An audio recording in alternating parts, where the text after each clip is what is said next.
esto es Tiempo de Letras. Hoy nos acompaña la socióloga Renata Moreno, coautora del libro Los hijos de una revolución. Bienvenidos. Renata, ¿de dónde surge la idea de este libro? Surge de un viaje a Cuba que hice con una muy buena amiga mía. Resulta que al papá de ella lo habían amenazado o algo así, entonces lo mandaron pues para allá de, digamos, pasar un tiempo en Cuba. Y pues él obviamente llevó a su hija y ella me invitó a mí, entonces nos quedamos en la casa de la Federación Sindical, algo así de Cuba. Y pues durante un mes fue la estadía y obviamente pues en la casa estaba llena de viejitos, ¿no? Digamos muy ligados al régimen, ¿no? A las tareas de la revolución. Y pues les oíamos mucho las historias, ¿no? Bastante idealizadas de ese proceso, ¿no? Cómo contaban en muchas ocasiones experiencias propias de su participación pues, en la revolución, ¿no? Cuando conocieron a Camilo Cienfuegos, bueno, cosas muy cercanas pues, a Fidel, a todos. Y nos llamó mucho la atención, me llamó mucho la atención a mí.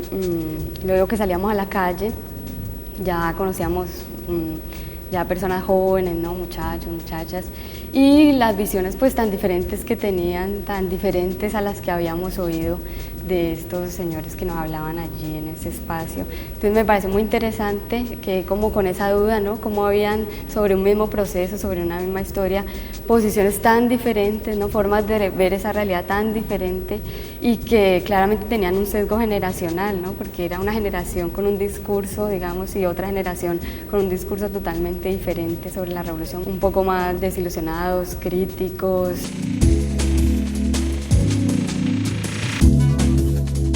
¿Cuál fue la pregunta que dio origen a esta investigación sociológica? Hacer entrevistas a 3 generaciones pues es muy difícil, ¿no? Entonces nos enfocamos más bien en la juventud y quisimos entender un poco su relación con el régimen político, cuál es su relación con las instituciones, con el pensamiento de la revolución, con los líderes, entonces más o menos es sobre eso, ¿no? La relación de los jóvenes con su régimen político.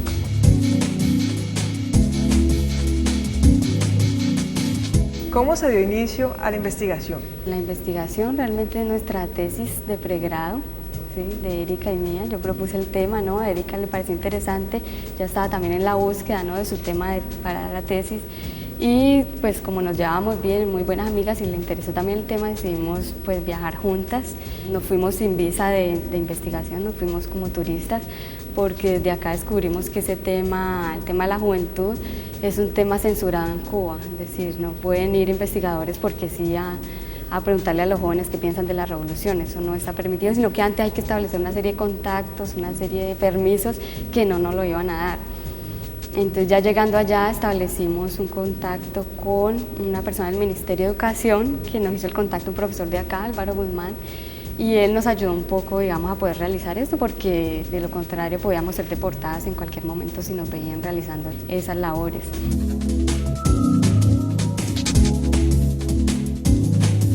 ¿Por qué existe esa censura sobre la juventud cubana? Pues precisamente porque ellos también se han dado cuenta, ¿no? De las visiones tan críticas, ¿no? Tan polémicas que ellos tienen, ¿no? Entonces saben que cualquier investigador que vaya a captar eso puede ser aprovechado por los detractores de la revolución, ¿no? Para hablar mal del proceso, para criticar, digamos, los líderes políticos. Entonces supongo que es un poco por eso, ¿no? Porque no repiten, digamos, el discurso propiamente de la oficialidad, sino que tienen unas visiones que a veces discordan demasiado con, digamos, las posiciones oficialistas.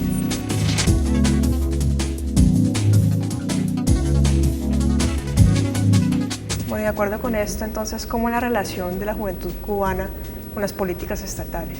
Hay muchas clases de jóvenes, hay mucha diversidad dentro de la misma juventud, sobre todo en la época, digamos, más reciente de Cuba, donde se han liberalizado muchas cosas, llegan mucho más turistas de otras partes a la isla, la economía, digamos, ya no es tan centralizada, sino que existe mucho más la economía mixta, las empresas extranjeras que vienen, todo eso ha creado una vida social, digamos, mucho más diversa que la que existía hace unas décadas atrás en Cuba. Eso mismo refleja una diversidad juvenil que se expresa en sus modos de vestir, de ser, en sus opciones laborales. Entonces, pues, Lo que encontramos en ese sentido de la relación fue, digamos, una diferencia básicamente marcada por su pertenencia o su cercanía con las instituciones de la revolución, ¿no? Los jóvenes que pertenecen a la Federación de Estudiantes Universitarios, a la Unión de Jóvenes Comunistas, digamos que están más ligados a esas instancias formales del régimen, pues en las entrevistas presentaban un discurso muy parecido al del régimen, una actitud, digamos, de respaldo a la revolución, a todas las instituciones, a todas las políticas, mientras que los jóvenes, por ejemplo los artistas o los rockeros, que su cercanía no es tan marcada con las instituciones, ya presentan unas visiones un poco más críticas, cuestionan los discursos de la política cubana, se burlan mucho también de la idealización de esas figuras que les parece a veces exagerada, de esa exaltación pues de la historia, de los logros de la revolución, la exaltación del presente, que ellos ven que no se compadece con lo que viven o no está muy de acuerdo con lo que realmente viven. Entonces nos muestra un panorama mucho más amplio de lo que es esa Cuba actual, ¿no? Todos esos matices con todas esas grandes problemáticas que tienen, que a veces en los medios oficiales, digamos, no aparecen, pero los jóvenes están viviendo y los jóvenes están reproduciéndolo en sus producciones musicales, artísticas, cinematográficas, digamos, retratando un poco más esa complejidad y esa riqueza que es Cuba hoy en día. ¿Por qué existe esa desilusión por las ideologías de la revolución? Ese es uno de los temas que analizamos en el libro, ¿no? Pensamos que no es simplemente, digamos, porque se sintieron engañados o porque la cosa no funcionó o porque unos políticos llegaron y les mintieron. Digamos que encontramos que es un proceso que hay que entenderlo, ¿sí? Siguiendo un poco la dinámica que ha tenido la historia en Cuba, ¿no? Como, digamos, los impactos de la caída del bloque socialista europeo, ¿no? Que era el soporte fundamental pues, de Cuba en muchos procesos, también en lo ideológico. Las reformas económicas que han liberalizado mucho han hecho que se tenga que flexibilizar la ideología, ¿no? Ellos mismos cuentan ahí que ahora tienen que aceptar a turistas de todas partes, pues porque son los que traen los dólares, cuando antes podían darse el lujo de rechazar a turistas porque eran de países capitalistas. El Estado ya no tiene ese control tan grande sobre la población, porque antes mantenía, digamos, una centralización de la economía pues muy grande y podía ofrecerle todos los servicios a la población, ¿no? La educación, la salud, el pleno empleo, era una cosa que existía que las generaciones anteriores vivieron, pero las generaciones de ahora han vivido el periodo de crisis económica de Cuba, que fue muy fuerte. El Estado ya no consigue, digamos, tener ese control sobre toda la población, pues porque ya no hay recursos para ofrecer todos esos servicios que antes les daba a esa población. Digamos, los jóvenes están en una relación muy distinta con el Estado a la que estaban las generaciones anteriores. Y eso también, digamos, tiene impacto en la relación con la ideología, digamos, del Estado, ¿no? Ya no tiene un dominio tan fuerte, el Internet está presente, ¿no? Otras fuentes de información, los turistas también traen otra cosa, entonces eso alimenta toda una serie de, digamos, de formas distintas de ver la realidad que antes eran un poco más monopolizadas por el Estado.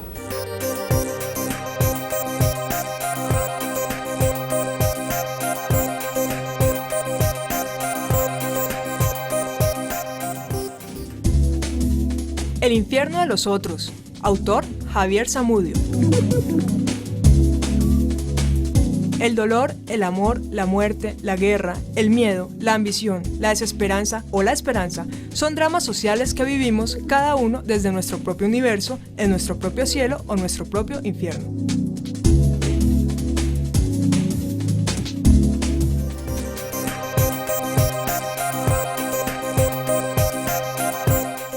Libros de medicina, matemáticas, química y todas las ciencias. Libros de historia, sociología, música, pintura y las otras artes y humanidades, además de novela, poesía, cuento y todos los géneros literarios. En la editorial de la Universidad del Valle encuentras todo el conocimiento que necesitas. Editorial de la Universidad del Valle.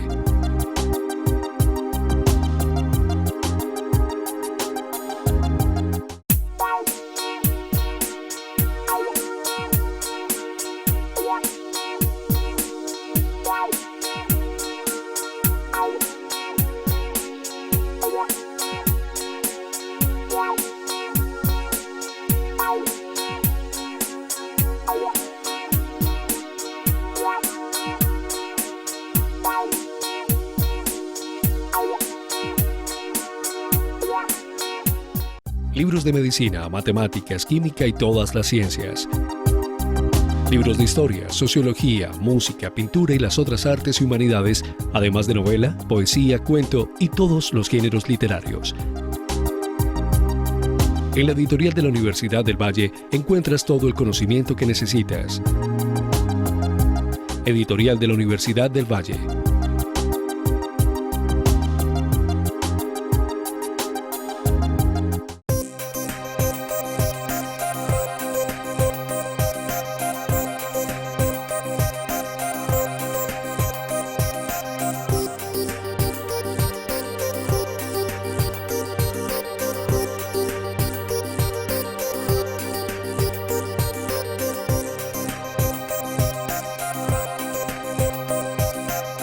Tiempo de Letras, viernes 9:30 p.m., domingos 8 p.m.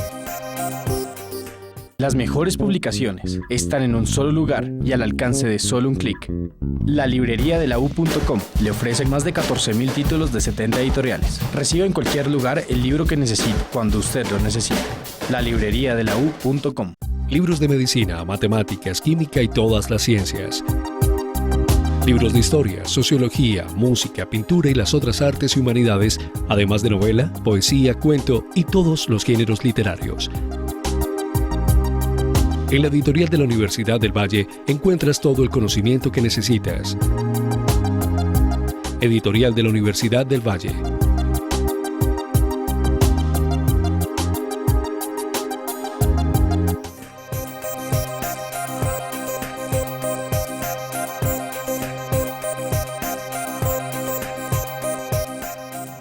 La filosofía y la política en el pluralismo. La metafilosofía del último Rawls. Autor Delfín Ignacio Grueso. Justicia distributiva, para quienes sepan interpretarlo, alude al tipo de equidad que las instituciones e individuos se deben unos a otros para que no colapsen el entorno y el entramado que los determina. Derechos, pero también deberes iguales, sin restricciones, segregaciones o exclusivismos.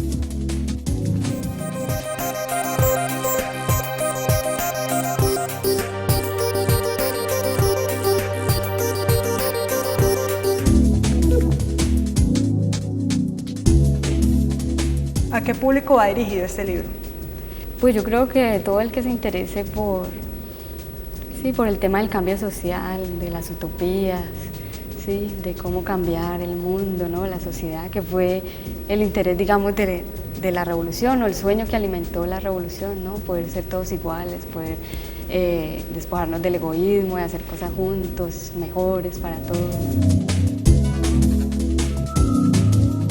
¿Qué pasa, no? Con los que logran hacer una revolución? ¿Qué pasa en el tiempo? ¿Cómo lo van a tomar las generaciones que no hicieron eso, pero que son sus herederas? ¿No? ¿Cómo va cambiando esas ideas del cambio social, de ser revolucionario, de las utopías? El libro lo leyeron algunos jóvenes cubanos de los que entrevistamos y pues tuvo una buena acogida, a ellos les gustó.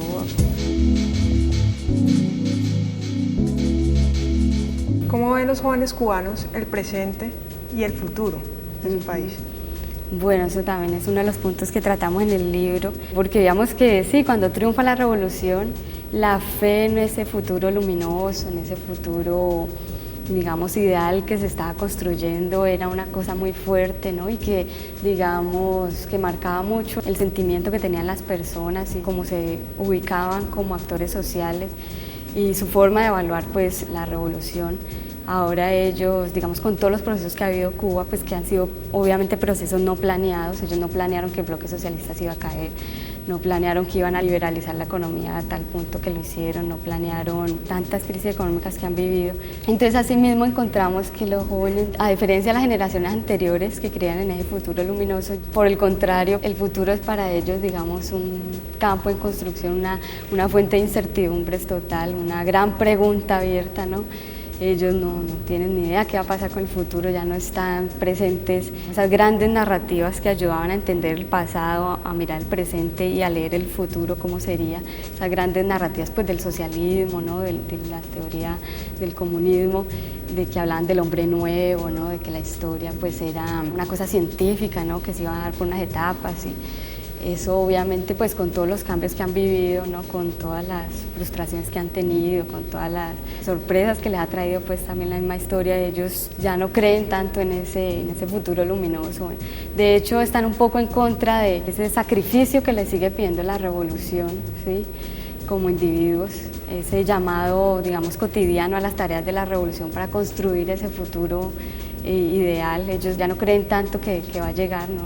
Ellos vieron cómo sus padres se han sacrificado, ¿no? Se han sacrificado sus vidas en esas tareas, se han sacrificado como individuos en sus sueños personales y ellos ya, digamos, cansados un poco de eso, no quieren, digamos, seguirse sacrificando, ¿no? El futuro ya debería haber llegado para ellos, ese futuro luminoso, entonces, digamos, ya están buscando un poco esas opciones más individuales, ¿no? Que se corresponde también con los procesos de individualización que ha vivido la isla con todos estos cambios económicos y sociales que hacen que la población ya no sea para nada homogénea y que gracias a la crisis pues tenga que buscar muchas medidas que son de corte individual, ¿no? Del tipo sálvese quien pueda, pues que no tienen tanto ese proyecto colectivo, sino son individuos buscando estrategias para ver cómo pueden sobrevivir a esa dura realidad pues cubana que les ha tocado vivir. ¿La revolución cubana es una revolución fallida? Digamos que en el libro no abordamos esa pregunta de esa forma, porque encontramos que casi todas las producciones que hablan sobre Cuba, ¿no? O son, digamos, justificando el proyecto socialista, o son criticándolo y tratando de acabarlo. Digamos, no quisimos caer en ese campo de fuerzas porque además nos parece que es un campo de fuerzas polarizado más por intereses políticos que queriendo realmente acercarse a la realidad cubana, a escribirla, a entenderla, que fue pues lo que nosotros quisimos, ¿no? Es difícil hablar de que una revolución sea fallida o no, pues porque reconocemos que muchos de los errores de la revolución que los jóvenes critican, que los jóvenes son los que más ponen de manifiesto, ¿no? Pues son errores que, digamos, uno no sabe si otro gobierno, digamos, también los hubiera cometido. La historia, digamos, trae sorpresas que la gente nos espera, que los gobiernos nos esperan. Estamos hablando de seres humanos, ¿no? Que no todo el mundo tiene esa claridad, pues, y esa visión para hacer las cosas de una forma perfecta, clara, coherente, que sabemos que son errores que es imposible que un proceso social de este tipo, digamos, no cometa. Entonces, digamos que no quisimos por eso mismo como juzgar la revolución, ¿no? Creemos que tuvo muchas consecuencias positivas, que tiene muchos errores y que uno de los errores más grandes de la revolución cubana creemos que se dio en la época de los 80, en la década de los 80, cuando el régimen político cubano abre un proceso de rectificación de errores, invita a toda la población, digamos, a pensar en ese proyecto, en el proyecto cubano, a mirar qué cosas han fallado, qué cosas han hecho mal, qué pueden mejorar, y la población se mete en eso, sobre todo los jóvenes artistas, empiezan a pensar cómo mejorar la revolución, cómo ellos hacerse ahora, digamos, miembros activos constructores de ese proyecto revolucionario, y empiezan a reflejar eso en sus obras de arte, en sus producciones, a generar, digamos, toda esa discusión pública que se hace sobre las líneas que debe seguir la revolución, y el partido y los miembros, pues los líderes políticos lo que hacen es cerrar ese diálogo, digamos, empiezan a mirar esas críticas y esos aportes de los jóvenes como cosas peligrosas que pueden ser usadas por el enemigo para acabar con la revolución. Entonces se cierran a ese diálogo, no permiten el relevo generacional, no permiten que esas nuevas, digamos, visiones, esas ideas de los jóvenes que están queriendo aportarle a la revolución, pues se materialicen, se concreten en propuestas y en un relevo de élites políticas, que los jóvenes puedan ahora, digamos, hacerse cargo de ese proceso. Entonces, digamos que desde ahí nosotros lo denominamos como que surge un bloqueo generacional, ¿sí? Que los jóvenes no pueden realmente aportar, las instancias que hay de participación de los jóvenes realmente se vuelven muy formales, esquemáticas, rígidas, entonces eso crea un cierto freno a la revolución, digamos, hace que se pierda una oportunidad única, una oportunidad preciosa de renovar esa revolución. Entonces, ¿cuál es la herencia que dejó la Revolución Cubana para las nuevas generaciones? Encontramos en las entrevistas y en toda esta exploración por la juventud cubana unos jóvenes bastante educados que hablaban de autores, de libros, digamos que eso entendemos como un logro de la revolución. un nacionalismo de todas formas, un orgullo patrio, que el cubano donde esté extraña su patria, pues que no necesariamente tiene que ser por la revolución, ¿no? Pero que la revolución de todas formas nace de un espíritu nacionalista y siempre trata, digamos, de fomentar eso, de fomentar la identidad, el nacionalismo. Y notamos que eso es un aspecto muy marcado en los jóvenes y que quizás las nuevas propuestas que hagan, si logran hacerlas, ¿no?, algún día, van a seguir apreciando ese tipo de logros en la cuestión social que consiguió la revolución. Vimos que aún son, digamos, muy apreciados los logros en la salud, en la cultura, la educación. Vemos que son cosas muy apreciadas de todas formas, así critiquen, sí, que no haya trabajo, que no sé, que haya que hacer filas, que no se consigan las cosas.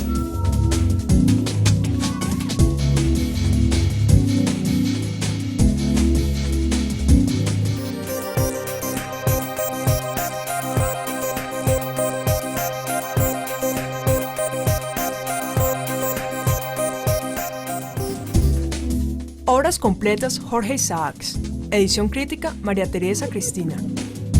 En un esfuerzo editorial sin precedentes, la Universidad Externado de Colombia, en coedición con la Universidad del Valle, publica el tercer y cuarto tomo de las obras completas de Jorge Isaacs, a quien se considera la mayor gloria de la literatura colombiana en el siglo XIX.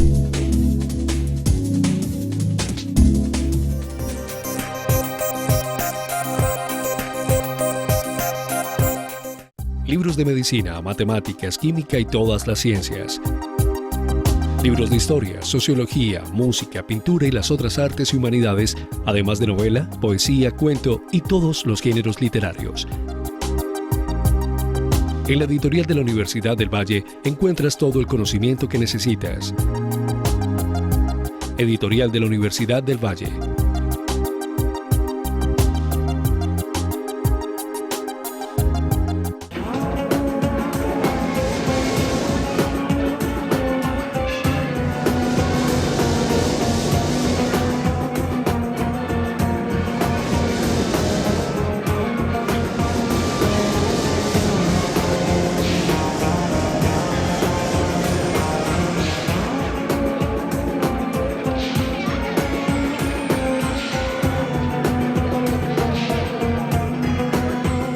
Libros de medicina, matemáticas, química y todas las ciencias.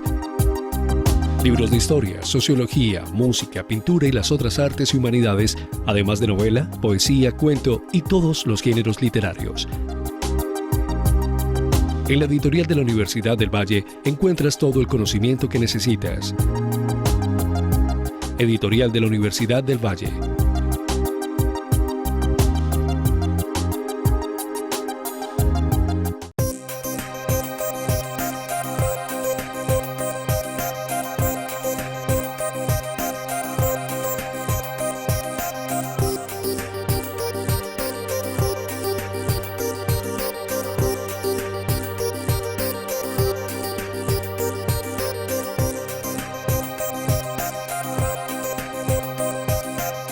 Tiempo de letras. Viernes 9:30 p.m. Domingos 8 p.m. Las mejores publicaciones están en un solo lugar y al alcance de solo un clic. La librería de la U.com le ofrece más de 14.000 títulos de 70 editoriales. Reciba en cualquier lugar el libro que necesite, cuando usted lo necesite. La librería de la U.com. Libros de medicina, matemáticas, química y todas las ciencias. Libros de historia, sociología, música, pintura y las otras artes y humanidades, además de novela, poesía, cuento y todos los géneros literarios. En la editorial de la Universidad del Valle encuentras todo el conocimiento que necesitas. Editorial de la Universidad del Valle.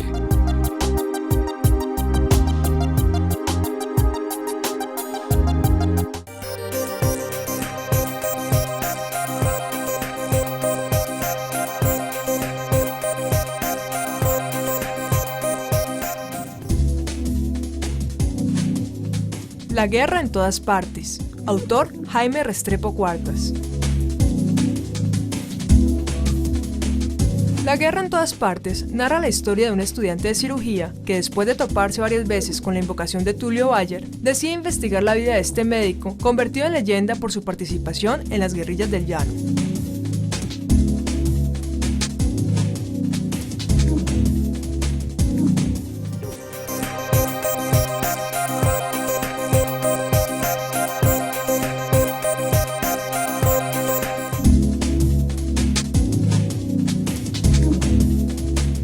no fue desde chiquita, la verdad, fue un poquito antes de entrar a la universidad, no sé.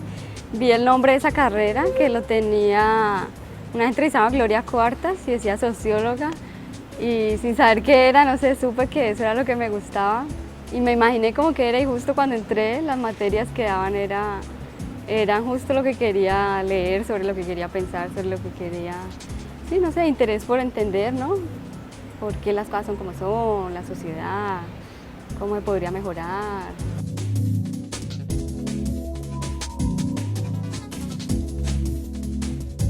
Pues como en la carrera se ve sobre mar, sobre movimientos sociales, sobre todo eso del cambio social, ¿no? El interés era mucho por ahí, ¿no? Cómo cambiar el mundo, digamos, qué pasa con los procesos políticos, cómo se llevan a cabo, qué es lo que sucede después, cómo van cambiando las generaciones. Ahorita me interesé más por el movimiento indígena, ¿no? Estoy estudiando el movimiento indígena, movimientos campesinos, movimientos negros. También un poco en esa lógica, ¿no? Del cambio social, de entender, digamos, los aportes de esos otros grupos sociales. Pero ahora ya he cambiado un poquito mi interés, ahorita me estoy interesando un poco más por el tema ambiental, pero sobre todo enfocado en la relación de los hombres con los animales, que ha sido una relación, digamos, poco estudiada en sociología, en las ciencias sociales, o un poco despreciada, pero que, digamos, en los actuales tiempos, pues, de crisis ambiental, de todo esto, parece que ayuda a entender mucho esa relación, pues, del hombre con su medio ambiente, con las otras especies, que actualmente vemos que es una relación bastante desigual, bastante de explotación, de irrespeto, de maltrato.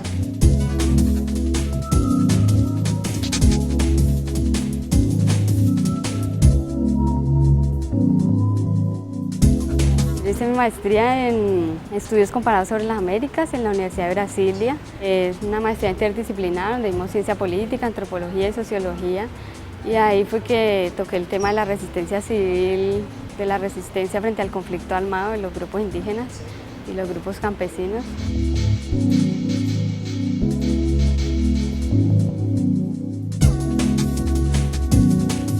Pues me gusta mucho la investigación. Me gusta mucho la investigación y de todas formas me parece que pues, para ser un buen profesor hay que tener investigaciones, ¿no? Solo que a veces la docencia no te da todo el tiempo para ese proceso investigativo que requiere, ¿no? Mucho trasladarse, ¿no? El semestre pasado hice una investigación en Brasil y en Colombia, entonces pues no pude dar clase, pero pues es como lo que más me gusta, ¿no? Poder hacer comparando distintos países.